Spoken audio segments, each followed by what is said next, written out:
Hi, everybody. Welcome to Mark's Backyard Birds.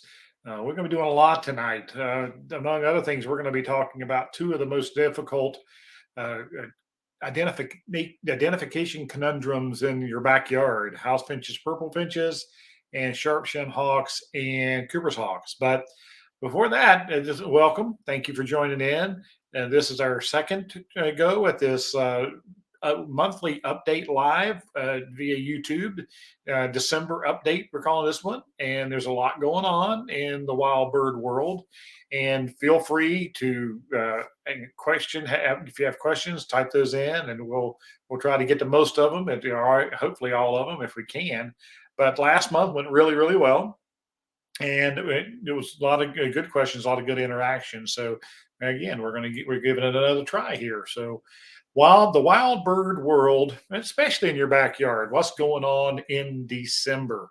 Well, last month in November, we talked about how things were changing, the climate, and stress is going up, getting snow cover up north. Well, that's definitely gotten worse since last month. I saw a weather report a couple of nights ago that talked about how there's pretty much all snow cover from the U.S. Canadian border all the way across the North Pole, and then all the way across in Russia, but pretty much snow cover that entire area, which really means that a lot of birds have to move. Whenever there's that much snow this early, then a lot of birds are on the move. And that's certainly what we're seeing. We're seeing the movement here in the middle part of the country. And once again, remember, I'm in Kansas City, Missouri, so I'm here in the heart of the United States.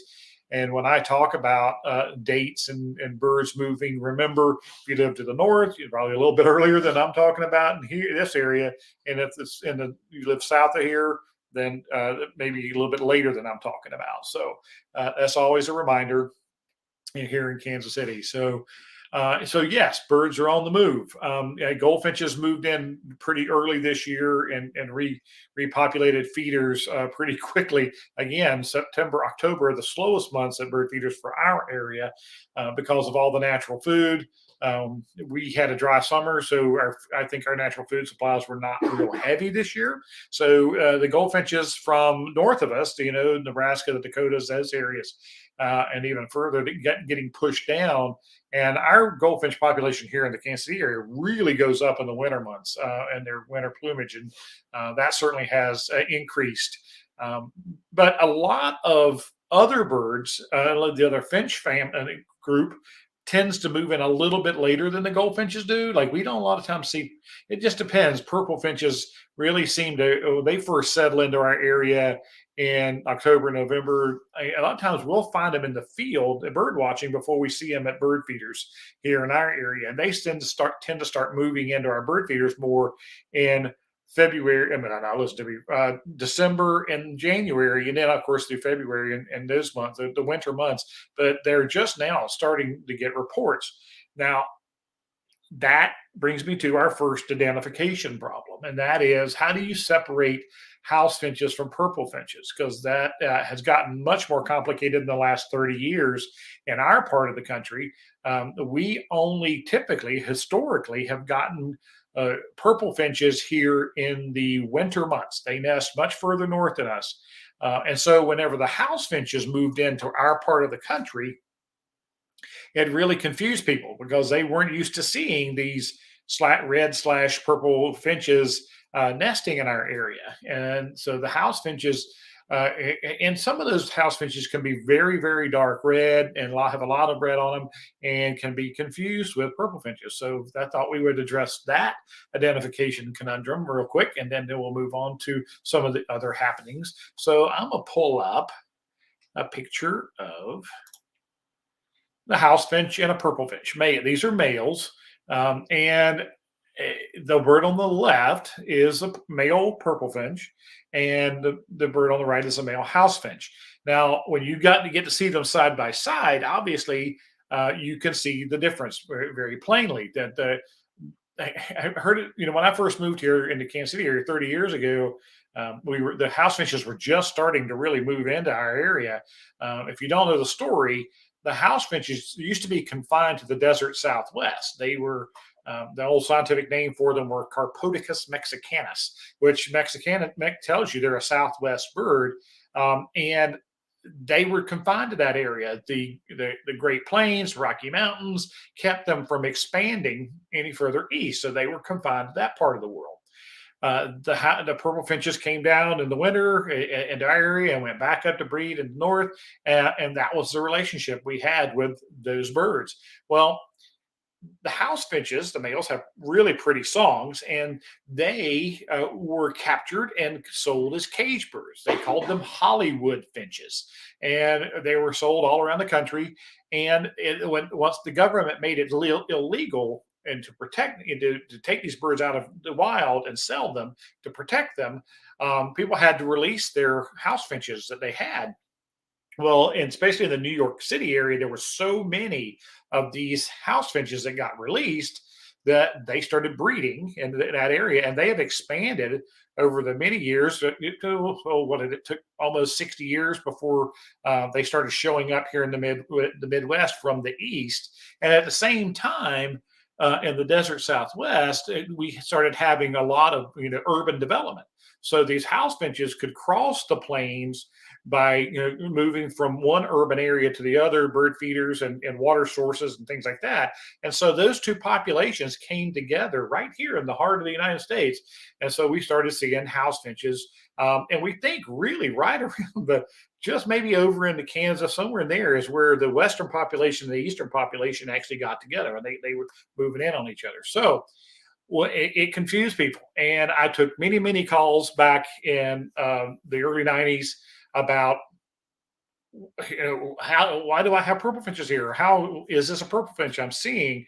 And so here are some of the advice and the way to tell them apart that I've always used. When you look at the house finch, people would say it looks kind of like a cross between a cardinal and a sparrow, and that's a good analogy because you've got the red in the face, the head, the chest. But where that bird is red, it's red. And where that bird is brown, the brown streaks down the sides, the brown wings, and then the brown tail, it's brown where it's brown, it's red where it's red.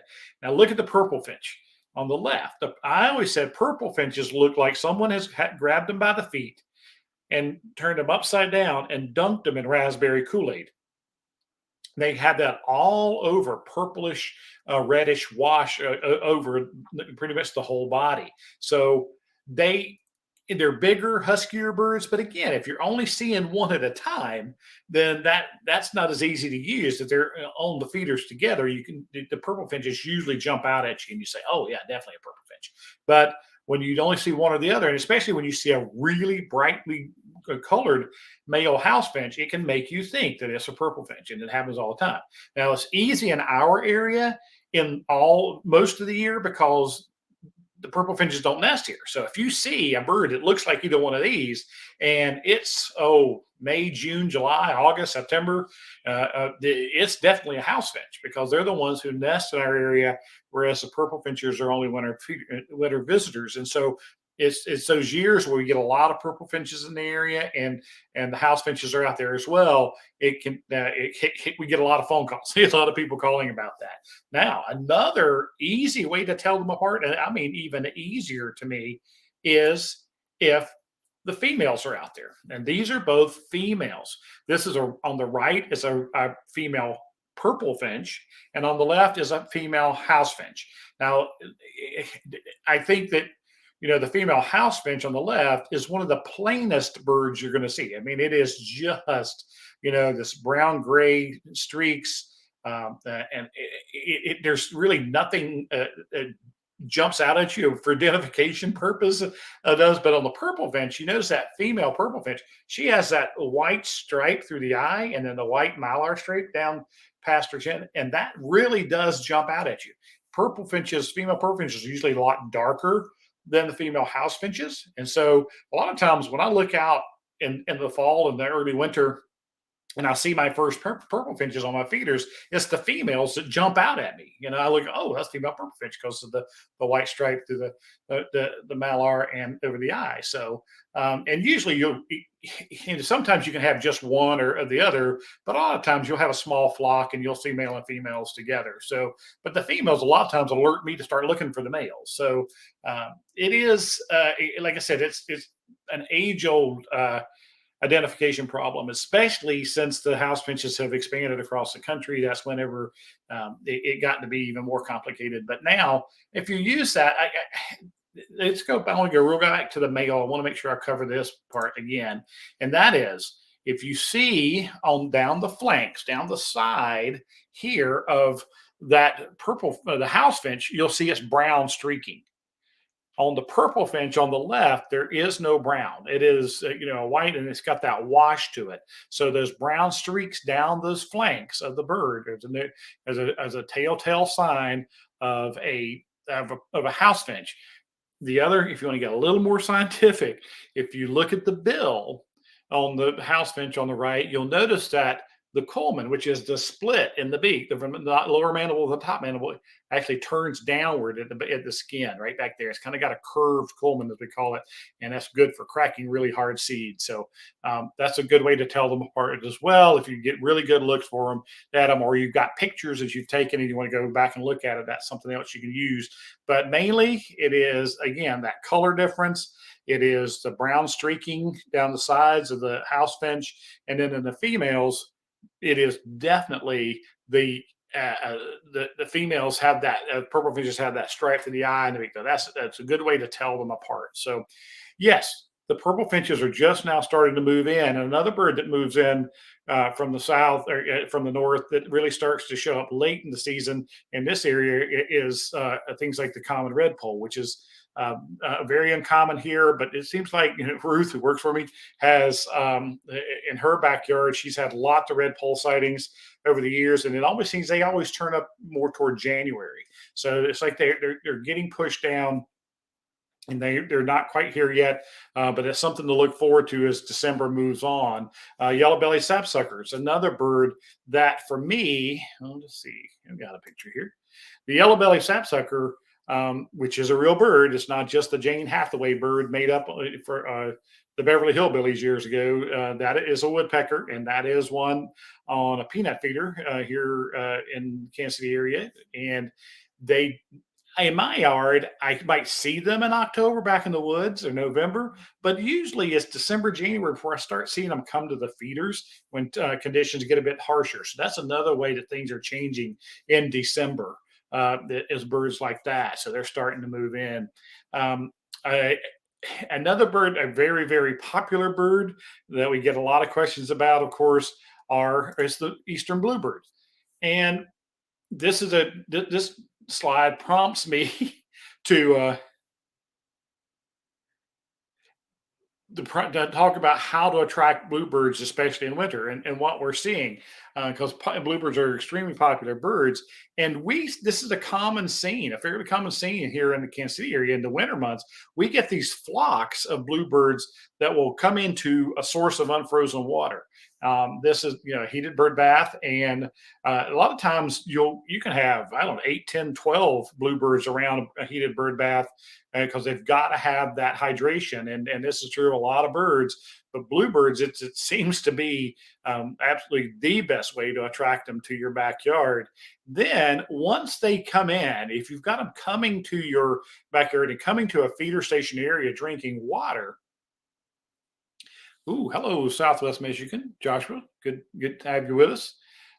The Once they find the water source, then I think a lot of it is luck with getting them to come to bird feeders. And yes, while bluebirds can't crack open seeds, they can eat hulless seeds, and that is that like sunflower hearts, sunflower chips, peanut pieces, peanut chips, things like that. But I think what happens and how this thing gets started is these bluebirds come into your bird bath, and then they see all these other birds around the feeders, And bluebirds feed a lot of times in their specific flocks in the winter months. In other words, they follow around chickadees and titmice and things like that, and they helps them. You know, if one bird finds food, the rest of us will find food. And bluebirds will do that, but they see them at feeders and they go over and they land on the bird feeders and they poke around and they go, "Well, what are you guys getting?" You know, and they're looking at what they're doing, and if they discover the hull of seeds and like little pieces of peanuts, and also a great thing to put in that tray right there would be dried mealworms. They love the dried mealworms, but you kind of have to lead them to it. You know, you got to lead that horse to water and lead those bluebirds to the food, and then you can have them all winter. And a lot of times, how mine progress, I'll start seeing them now in December, and there may be two, three, or four. And then as conditions get harsher in January and February, sometimes I'm up to a dozen to 15 of them coming to my bird feeders in the winter months. I always go into the bird bath to get water, but then they'll start coming into feeding. But you know, you get mild stretches in winter. They mainly eat fruit. Landscaping with berries is a great way to attract them or keep them very happy in your yard. But also, you remember they're going to be out feeding on insects if they can. That is, you get a warm stretch in winter, insects start moving, they start going to the ground and picking up the bugs down there. So bluebirds, as I say, the key I think is the unfrozen water, and that's how you attract them. I get that question countless times, and when people, it's funny, you know, the store people are talking about. Um, the way that they're talking they're you hear a customer talking about having bluebirds in their yard. They're so funny. And other customers start gathering around them. How do you get them? How do you get them? And water is usually the source. Let's see who we got. Jan Miller watching from Alabama, welcome aboard. Joshua, I usually see a lot of bluebirds, but then they had five males show up in my backyard. Yeah, and that the one of the things that he's and Josh was right. He's talking about them checking out a bluebird house in winter, and there's some famous pictures out there. I wish I had one to put up, but there are famous pictures where sometimes there's 10, 12 bluebirds, and a lot of times mostly males, packed inside a bluebird house in winter. And they arrange themselves so that they're obviously not sitting on each other's heads, but it helps them conserve warmth and it gets them out of the wind and absolutely helps protect them against harsh conditions. And when people ask about cleaning out their bluebird boxes, I'm glad you brought that up, Joshua, because a lot of times I recommend you cleaning out your bluebird houses after each nesting. A lot of times I like to leave that last nesting if they nested October or August, September, somewhere in there. A lot of times they'll nest that late. I like to leave that nesting material in there for those birds that want to winter in there and hide in. And a lot of these birds, like I said, are northern birds. These are birds that are being pushed down from the north, and they flock up like that, 5, 10 birds, and they're looking for dependable food sources like a good cedar grove or some native berries that are out there available for them. And then those birds are the ones you want to luck up and try to get attracted to your yards. Hello, hummingbirds. Oh, California. All right. So we're going. Columbia, Missouri before that. Oh, Columbia. Oh, Rooster. All right. Rooster 7, Columbia, Missouri. Welcome aboard. If you guys have any questions, just let us know. Like I said, we've talked about the house finch, purple finch, and right now talking about bluebirds. Now, there's a lot of other stuff. One thing that was brought to mind is the bird watchers who are maybe not in your backyard, but we've got a lot of waterfowl in the area right now. For us, it's at Lost Bluffs National Wildlife Refuge in Northwest Missouri. We had about 270 bald eagles up there a little over a week ago, following the snow geese. But even closer to that, one of the only times I know you guys live up the north, Michigan, and people like you guys, you get to see loons and hear loons, which we're jealous of. Here in Kansas City, we don't get to see the nesting loons. But this time of year, and December is a really good month, we get to see common loons out at deep water lakes like Smithville Lake. This is a common loon picture that was taken out there a couple of years ago. And rarely do we get to hear them call, but sometimes we're lucky enough to hear that loon call, and they're awesome. But that's another thing that's happening in December. Birds like this move into the area. Rooster 799 has a question about winter roosting boxes. Yes. Okay, Rooster's asking about the a winter roosting box for the bluebirds, and we do have it. There's actually some bluebird boxes you can actually change the door on them.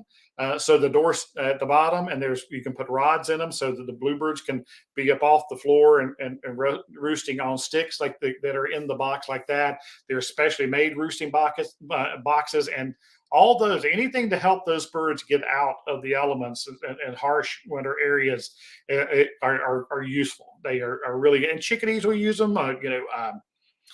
Carolina wrens will use those roosting boxes. There's lots of birds that will take advantage of a somewhere to get in out of the elements. I know that we have the real simple roosting pockets, which are just made of grass, and they have a hole in them. And I like to stick those up in little nooks and crannies up under my deck, because I know that's where my Carolina wren likes to get up in there and roost during the winter months on bad nights. And so he can get inside of that roosting pocket. All of that are going to help these birds. There's no doubt about it. Okay. Hummingbird is asking, when bird seed gets wet, how long until it moldy? Yeah, and that's a tough question, only that because it varies a lot. If it gets, you get a shower and then bird seed gets wet, sun comes out, dries it out really quickly, then you're usually in fairly good shape, and the birds are still eating it pretty heavily. But if it's a rainy, soggy, real, and it gets really wet, you really should dump it within a day or two, because it does turn mold, and it is not good for the birds. And so, especially if you've got any cracked corn in it, it's even worse. But hull of sunflower seeds, and that's the other thing. If you're feeding sunflowers and safflowers, things that have a seed coat on it, then you got a little more time, because they have built-in rain protection on them. And if you, like I said, if the sun comes out and dries it out, it can be it lasts you several days. But if it's a hull of seed, peanuts, sunflower chips, and things like that, cracked corn, if you're using anything like that, you only got a couple of days if it's gets really wet, and you clean your feeders out. So not this time of year, they're going through the seed pretty fast. If it's a slow time of year, like in the spring and things like that, we recommend only filling your feeders about half full, and because it's really rainy in the spring, and that way you're not wasting as much seed. But hoods, tray on your feeders, from under your eave, another great place that gets protection for that seed. Another good idea for that. So the other conundrum that I promised to talk about is the sharp-shinned hawk, Cooper's hawk conundrum, because this time of year, raptors are on the move. We talked about that back in last month, and mainly we talked about the red-tailed hawks and the bigger raptors. But this time of year, your bird feeders are getting busier, and just like the lions at the water hole, predators know when there's a concentration of food, they have to stand a chance of being lucky to catch food. So in our area, again here in Kansas City, we have nesting Cooper's hawks, and they're here all year round. In my backyard, my Cooper's hawk hunts my feeders every day. The other day, the wife was here working, and she said within like half the morning, the Cooper's hawk had been through the yard 3 times, and so they do come through. Now, sharp-shinned hawks don't nest here, but they come down in winter. So this is when we get into that confusion and identification problem. So do you have fall pictures? Because I'm still seeing the loon. What's that? I'm still seeing the loon. Yeah, I'm going to. Yeah.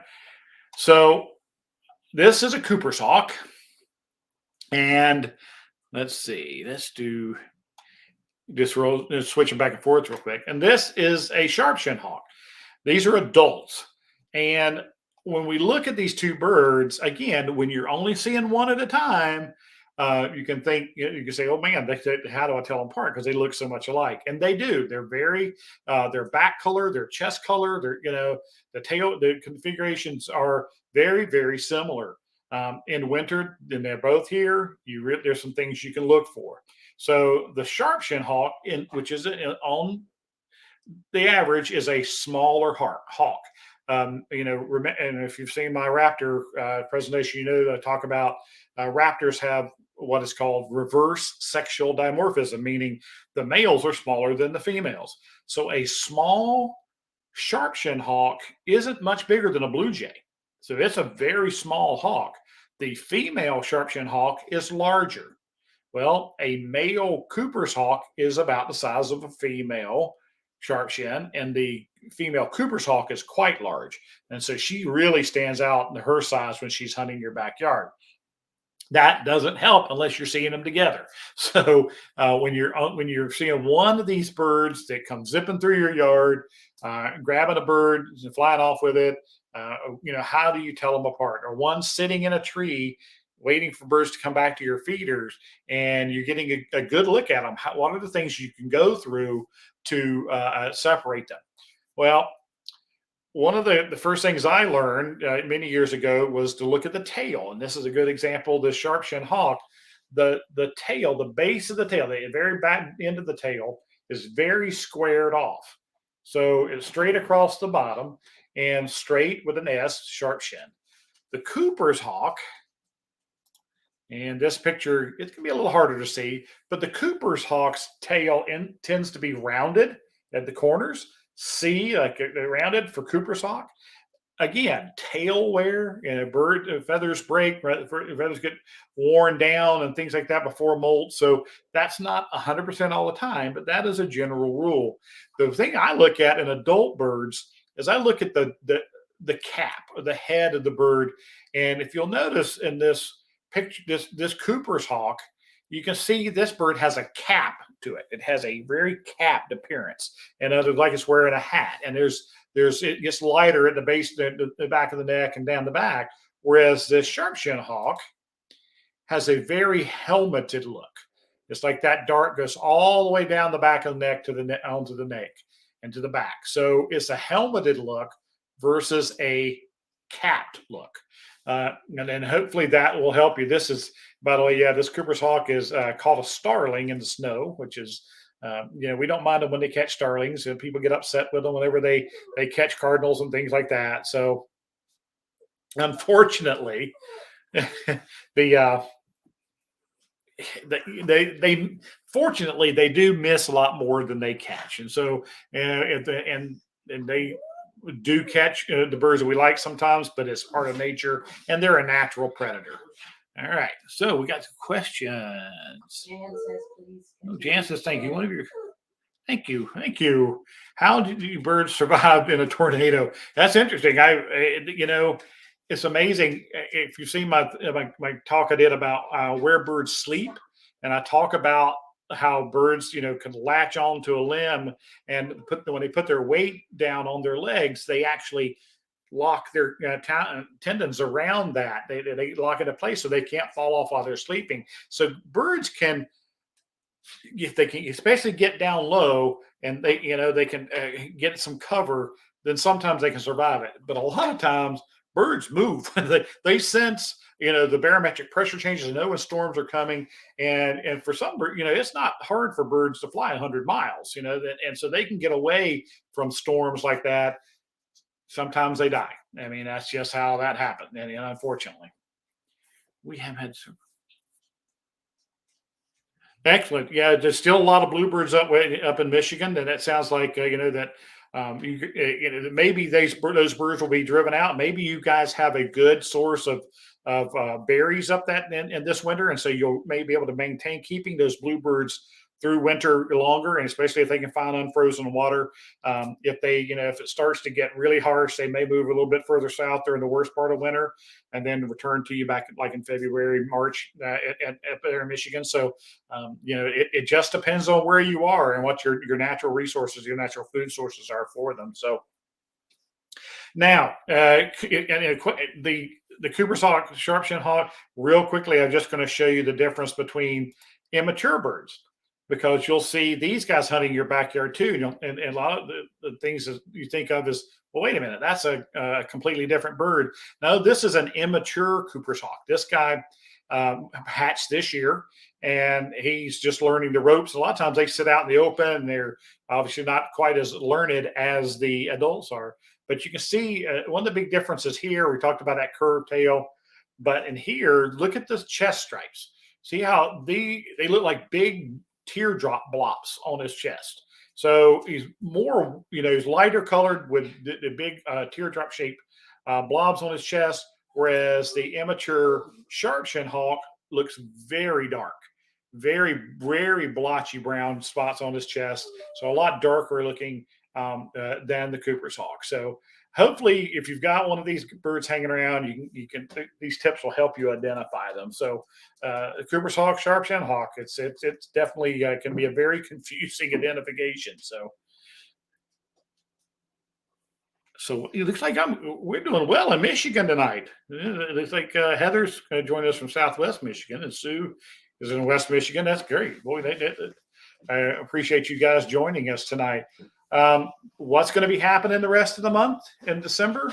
Again, it is so much weather driven. I know the forecast here is that we're supposed to be getting some snow in here.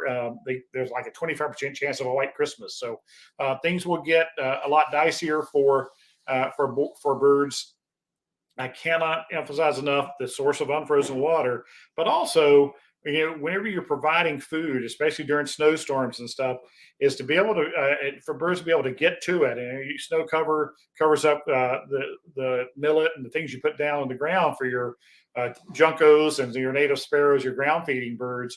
But we also want you to, if you can, when I go out to fill my feeders when they got snow on the ground, is I usually trample down snow in an area, and then so it's good and tight, and then I put a millet down on the ground for the juncos, and they love that. And the placing of that is birds feel safer whenever they're near cover.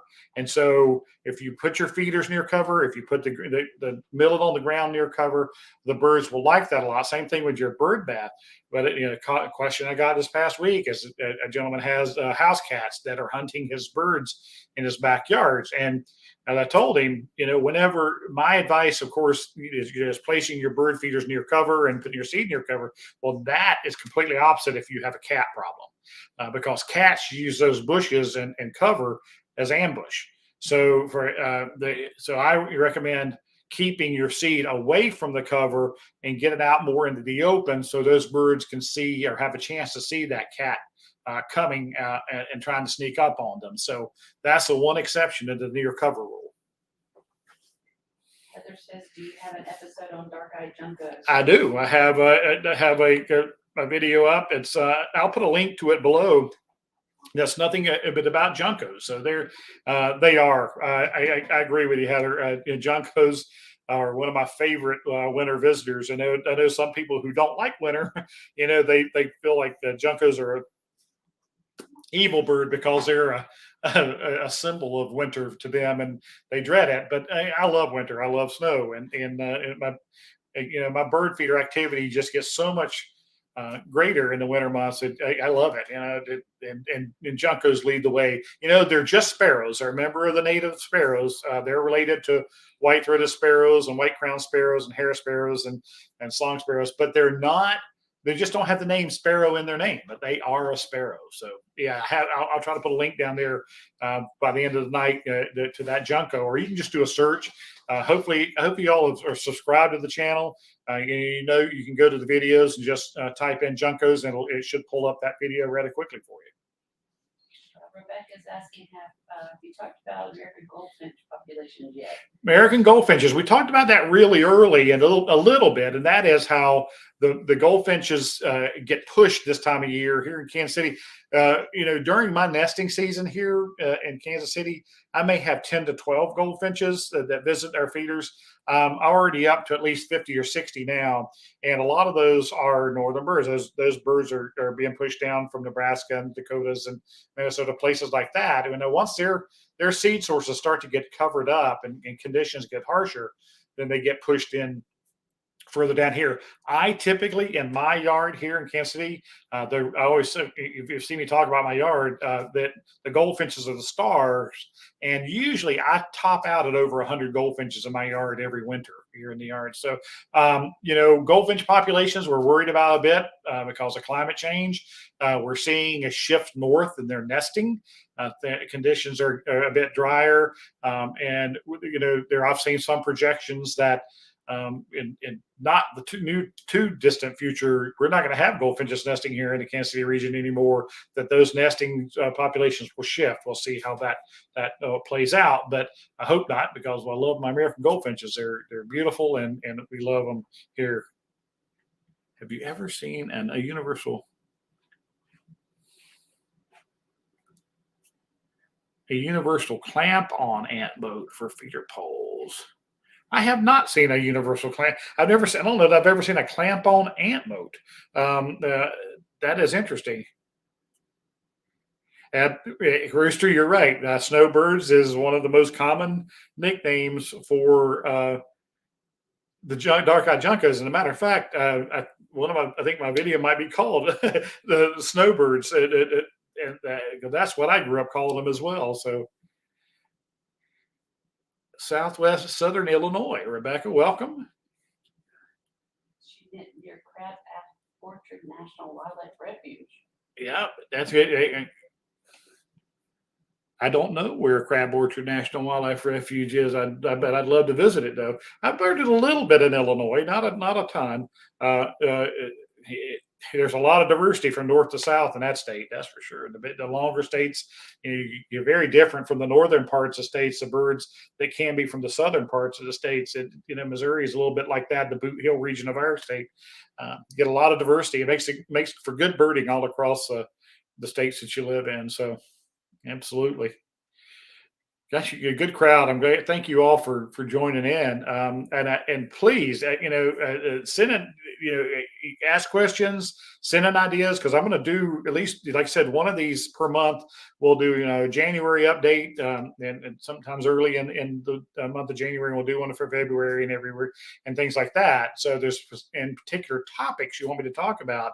I can load up these slides ahead of time so I can address topics that are interesting people. And plus, we want to do standalone videos on the channel. I think right now it's like 175 videos up on Mark's Backyard Birds, and encourage you to chime into those and give us a like and give us a share if you would, and we appreciate your support. Look for more maybe question and answer sessions in 2023. What? We're talking about like question and answer sessions in 2023. Yeah, my wife producer here has reminded me that we're probably going to do a live.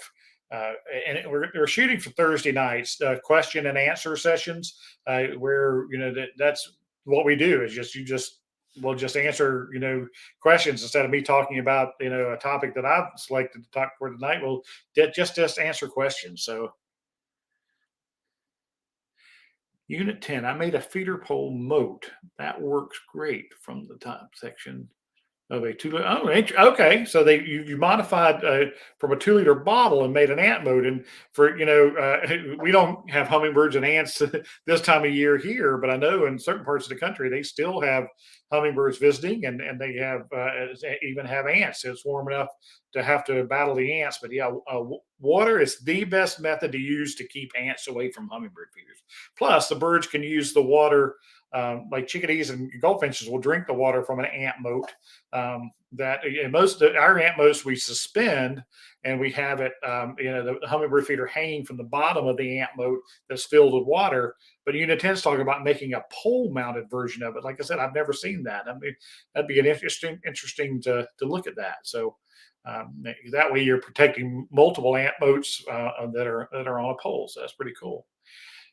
Rooster 799 says, "Thanks so much, Mark. I really enjoy your videos." Thank you, Rooster. Yeah, I appreciate you tuning in. And like I said, if you we love birds, and we try to do what we can to raise people's awareness of them, and hopefully you have a greater appreciation for them. Always willing. The tagline for my business for 20 years of a backyard bird center has always been "Combine, let's talk birds," and that's what I love to do. And I'm glad you guys enjoy it, and we'll be looking forward to doing more of these in the future. Thank you, guys. Have a good evening, and we will see you again in the future. Like I said, I'm shooting to do more of these, and Thursday nights are the nights that I'm planning to do them. So be watching for them. Thank you so much.